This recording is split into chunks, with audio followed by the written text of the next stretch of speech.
Hello दोस्तों, मैं nutritionist Avanti Deshpande, एक पीसीओएस और गट हेल्थ न्यूट्रिशनिस्ट। आज के वीडियो में हम ये देखेंगे कि हाइपोथायरायडिज्म का मतलब क्या है, उसके सिम्टम्स क्या है, और अगर आपको हाइपोथायरायडिज्म है तो फिर आपका डाइट कैसे होना चाहिए, कौन से फूड्स आपको अवॉइड करने चाहिए और एक्सरसाइज क्या होना चाहिए। तो चलिए फिर आज का वीडियो देखते हैं। Hypothyroidism under active thyroid gland की वजह से होता है। हमारा थायराइड ग्लैंड नेक रीजन में एक बटरफ्लाई शेप ग्लैंड है। जब भी थायराइड हार्मोन का सिक्रीशन कम होता है तभी हमारे बॉडी का मेटाबॉलिज्म अफेक्ट होता है और जो कोई भी हाइपोथायरायडिज्म के सिम्टम्स है वो नजर आने लगते हैं। तो ये है हाइपोथायरायडिज्म के सिम्टम्स जो कॉमनली नजर आते हैं। हाइपोथायरायडिज्म के सिम्टम्स ये है: थकान, वजन का बढ़ना, ज्यादा ठंड लगना, जॉइंट और मसल का पेन, ड्राई स्किन, बालों का झड़ना और पतला हो जाना, हेवी पीरियड्स, फर्टिलिटी के इश्यूज, हार्ट रेट का स्लो हो जाना, डिप्रेशन, कॉन्स्टिपेशन, कोलेस्ट्रॉल के लेवल्स बढ़ जाना, गॉइटर जिसमें थायराइड की ग्लैंड एनलार्ज हो जाती है, और इम्पेयर्ड मेमोरी या फिर मेमोरी लॉस। अगर आपको इसमें से कोई भी सिम्टम्स नजर आते हैं तो तुरंत आपके डॉक्टर को कांटेक्ट कीजिए। डॉक्टर्स आपको ब्लड टेस्ट बोल देंगे, उसमें से T3, T4 और TSH का जनरल सजेशन होता है।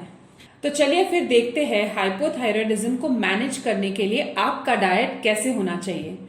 अगर आपको हाइपोथायरायडिज्म है जो बॉर्डरलाइन है तो आपको डॉक्टर्स मेडिकेशंस नहीं देते हैं, लेकिन अगर आपको सिवियर हाइपोथायरायडिज्म है तो फिर डॉक्टर्स आपको मेडिसिन रेकमेंड करेंगे। ये एक्सटर्नल हार्मोन होता है जो आपको सुबह उठ के पानी के साथ लेना है। ये एक जनरल नॉर्म है कि जब भी आप मेडिसिन लो तो आधे घंटे का गैप रखना चाहिए और उसके बाद ही आपके दिन के खाने की शुरुआत होनी चाहिए। ये बात जरूर ध्यान में रखना कि अगर आप मेडिसिन ले रहे हो तो आपका थायराइड का लेवल बाकी लोगों को जिनको हाइपोथायरायडिज्म नहीं है उनके बराबर होता है तो आपका वजन कम नहीं होगा हाइपोथायरायडिज्म के कारण। ये सोचने की जरूरत बिल्कुल भी नहीं है। आपको अगर हाइपोथायरायडिज्म है तो भी आपका वजन अच्छी तरीके से कम हो सकता है।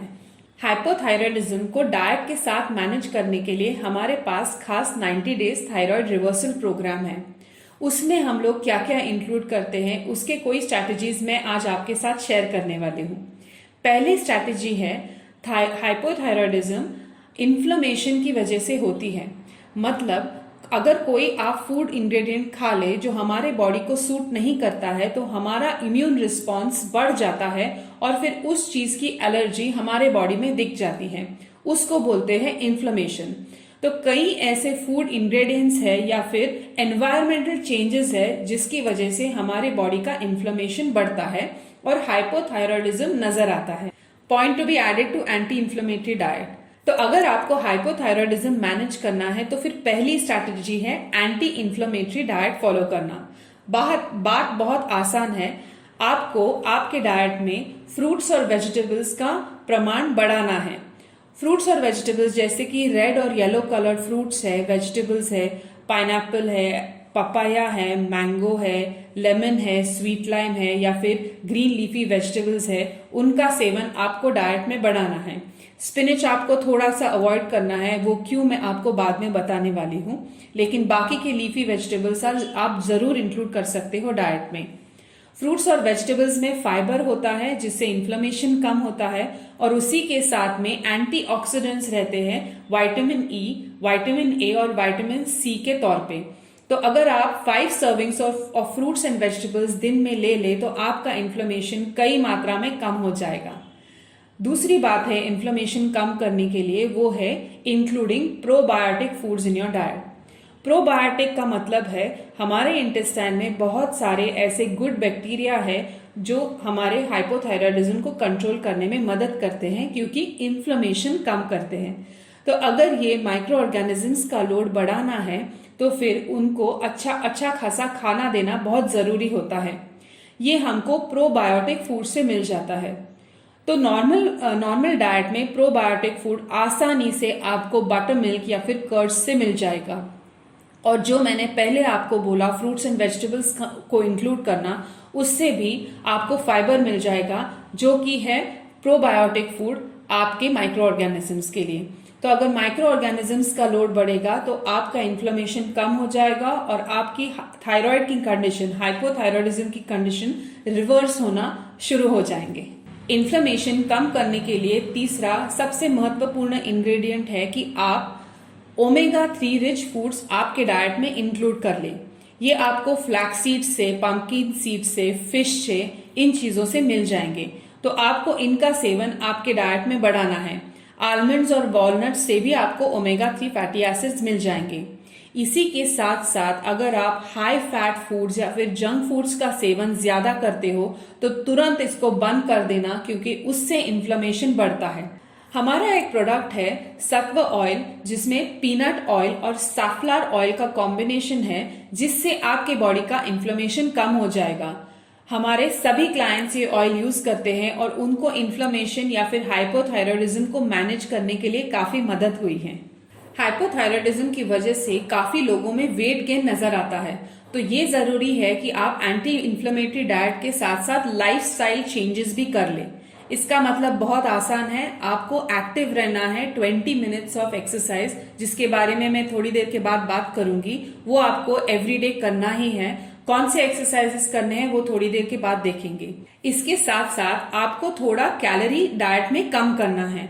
तो फॉर एग्जाम्पल, अगर आप 2000 कैलोरी डाइट कंज्यूम कर रहे हो तो उसकी जगह पे आपको थोड़ा कैलोरी कट करके 1500 कैलोरी डाइट ही लेना चाहिए। लाइफस्टाइल चेंजेस में आप ये जरूर ध्यान में रखना कि सुबह उठ के जब आप मेडिसिन लेते हो तो उसके बाद तुरंत आपको चाय और कॉफी नहीं लेना है, बल्कि उसके जगह पे आप आलमंड्स ले सकते हो, वॉलनट्स ले सकते हो, या कोई फ्रूट से आप दिन की शुरुआत कर सकते हो। आप अगर 4 मील्स दिन में कंज्यूम करते हो तो हर एक मील में प्रोटीन का होना बहुत जरूरी है।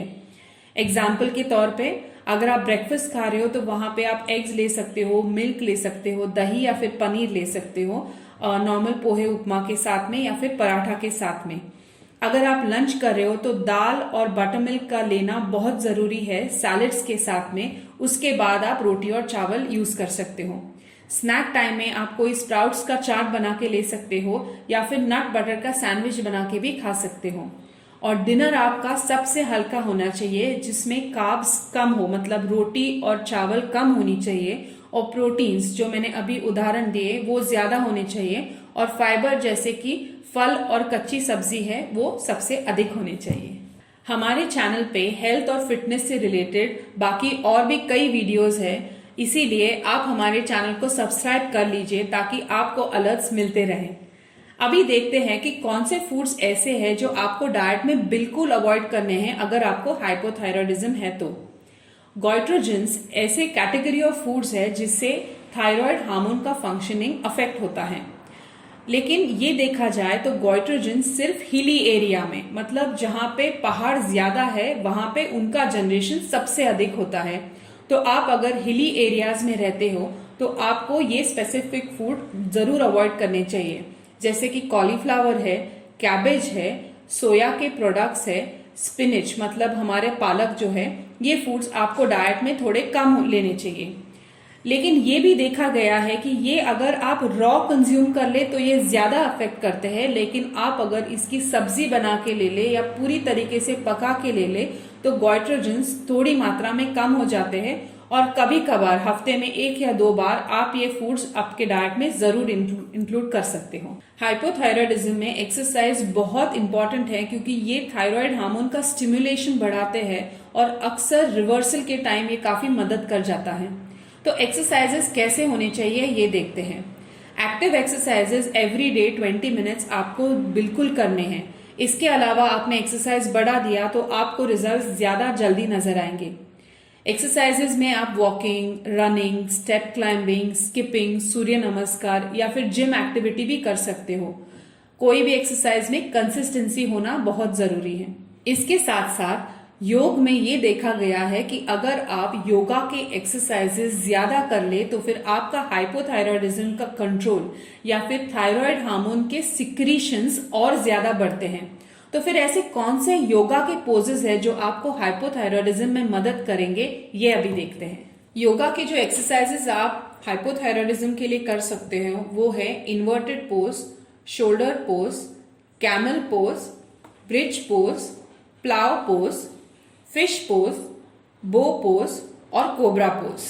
कई बार इन्फ्लेमेशन को कंट्रोल करने के लिए गेहूं मतलब व्हीट और व्हीट के प्रोडक्ट्स को रिस्ट्रिक्ट करना या फिर मिल्क और मिल्क के प्रोडक्ट्स को रिस्ट्रिक्ट करना सही माना जाता है, लेकिन ये केस टू केस वेरी करता है और ये जरूरी नहीं है कि अगर आपको हाइपोथायराइडिज्म है तो आपको एकदम से व्हीट और व्हीट प्रोडक्ट्स और मिल्क प्रोडक्ट्स बंद करने चाहिए।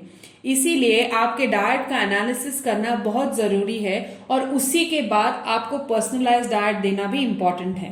अगर आपको आपकी हाइपोथायराइडिज्म की कंडीशन डाइट के साथ मैनेज करनी है तो हमारे पास 90 डेज हाइपोथायराइडिज्म रिवर्सल प्रोग्राम है, जिसमें हम लोग आपका प्रॉब्लम का रूट कॉज समझ के आपको ट्रीटमेंट का सोल्यूशन देते हैं। उम्मीद है आपको ये वीडियो पसंद आया होगा।